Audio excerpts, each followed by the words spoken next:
গর্ভাবস্থা যদি আপনার প্রথম ডায়াবেটিস ধরা পড়ে সেটাকে বলা হয় জিডিএম বা গ্যাস্ট্রেশনাল ডায়াবেটিস মেলাইটাস। এখন গ্যাস্ট্রেশনাল ডায়াবেটিস মেলাইটাস হলে আপনি করবেন কি? আপনি কি মেডিসিন নিতেই হবে? এই প্রশ্নটা কিন্তু অনেক পেশেন্টই করে। আমি বারবার আগের ভিডিওগুলোতে বলে আসতেছি যে না, আপনাকে 3D মেনটেন করতে হবে।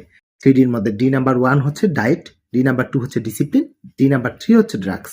যদি আপনি ডায়েট এবং ডিসিপ্লিন দিয়ে আপনার ব্লাড সুগারটা টার্গেট ব্লাড সুগার লেভেলে রাখতে পারেন, তাহলে আপনার কোনো ড্রাগসের দরকার নেই, অর্থাৎ কোনো মেডিসিন নিতে হবে না। কিন্তু যদি আপনি ফেল করেন, সেক্ষেত্রে তো আপনার মেডিসিন নিতে হবে। কোন মেডিসিনটা আপনি নেবেন? মনে রাখবেন, এই ক্ষেত্রে বেস্ট অপশন হচ্ছে ইনসুলিন। কি ভয় পেয়ে গেলেন না যে আল্লাহ ইনসুলিন দিয়ে শুরু করলাম, তাহলে তো সারা জীবন নিতে হবে?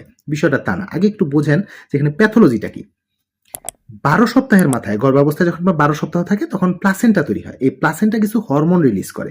এই প্লাসেন্টাল হরমোনগুলো ইনসুলিন রেজিস্ট্যান্স করে ফেলে। কি রেজিস্ট্যান্স করে ফেলে? Insulin resistance. যে মুহূর্তে আপনার ইনসুলিন রেজিস্ট্যান্স হয়ে যাবে, তখন কি হবে? আপনার ইনসুলিনটা বেশি লাগবে।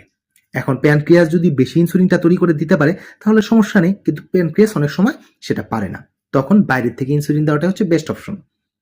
রোগী মানছেই না, তাকে আপনি যতই জ্ঞান দেন সে ইনসুলিন দিবে না। আমি দিব না ইনসুলিন, কি হবে? সেই ক্ষেত্রে সেকেন্ড অপশন হচ্ছে ম্যাটফর্মিন নামে একটা ড্রাগ পাওয়া যায়, সেটা আমরা দিতে পারি।